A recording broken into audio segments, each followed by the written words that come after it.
అదే RTV app వార్తల్ని క్షణాల్లో చదివే అవకాశం ఉంటుంది. ఒక న్యూస్ పేపర్, ఒక టెలివిజన్ ఛానల్ మీ చేతుల్లో ఎప్పుడూ ఉంటాయి.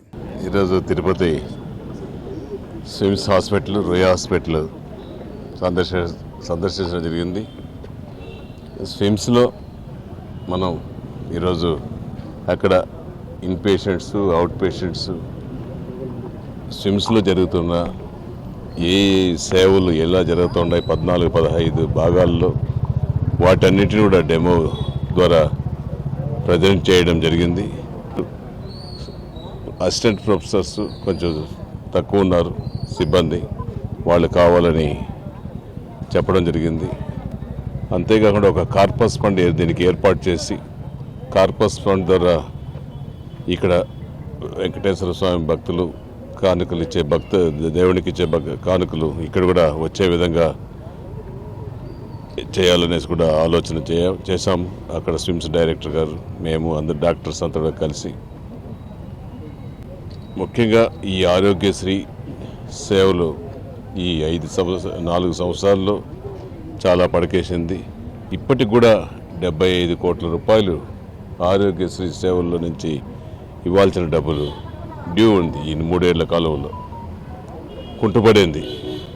మొట్టమొదట ప్రాణదాత scheme, state-of-the-art research, industry-driven skilling, 100% placements.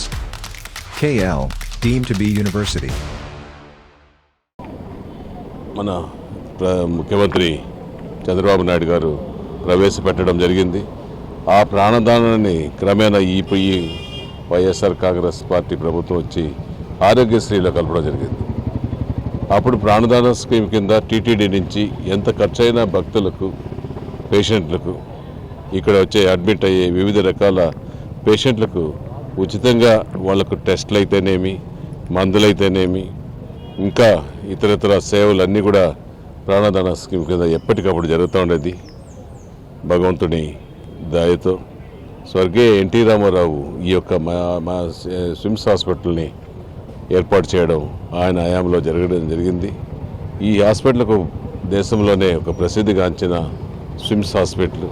ఇటువంటి హాస్పిటల్ అన్ని రంగుల్లో, అటువంటి హాస్పిటల్ని మరలా మనం దీన్ని పూర్తి విస్తరణతో అన్ని అంగులతో కూడా తయారు చేసి మన ముఖ్యమంత్రి నారా చంద్రబాబు నాయుడు గారు కూడా ఇక్కడ ఉన్న చిన్న విషయాలన్నీ కూడా ముఖ్యమంత్రి గారి దృష్టికి తీసుకెళ్ళి, అందులో ముఖ్యంగా డిప్యూటీ సీఎం పవన్ కళ్యాణ్ గారు తిరుపతి నియోజకవర్గంలో అభివృద్ధి అయితేనేమి, హాస్పిటల్స్ అయితేనేమి, ముఖ్యంగా ఏడుకొండల వెంకటేశ్వర స్వామి ఉండే ఆలయం ఇది పవిత్రంగా ఉండాలనేసి కోరుకున్నాడు.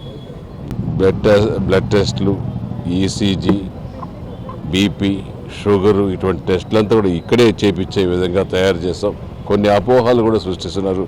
ఇక్కడ టెస్ట్ చేయరు, మెడిసిన్స్ ఇవ్వరు, బెడ్లు లేవని, అవన్నీ కూడా చూసాం. ఇప్పుడు ఖచ్చితంగా కూడా అవన్నీ ఏమి ఇబ్బందులు పడాల్సిన అవసరం లేదు. నేను ఇక్కడ వచ్చే ట్రీట్మెంట్కి వచ్చే ప్రతి ఒక్కరికి కూడా చెప్తున్నాను, మీరు ఈ సేవలు, స్విమ్స్ సేవలు వినియోగించుకోండి కోరుకుంటున్నాను.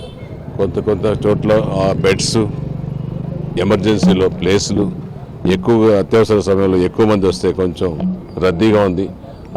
వీటిని అన్నింటినీ కూడా దానికి సరిపడే విధంగా క్రమబద్ధీకరణ చేసి ఇంకొక రూమ్ను కూడా ప్రొవైడ్ చేసి ఇక్కడికి వచ్చే ప్రతి ఒక్కరికి, రోగికి కూడా ఇబ్బందులు లేకుండా, ఒకరికొకరు ఇబ్బందులు పడకుండా, ఎటువంటి అసౌకర్యానికి గురి కాకుండా చేయాలని కూడా చర్చించడం జరిగింది. ఖచ్చితంగా చేస్తామని కూడా చెప్పడం జరిగింది. మరిన్ని వీడియోస్ కోసం ఛానల్ ని సబ్స్క్రైబ్ చేయండి. లేటెస్ట్ అప్డేట్స్ కోసం వాట్సాప్ ఛానల్ ని ఫాలో చేయండి.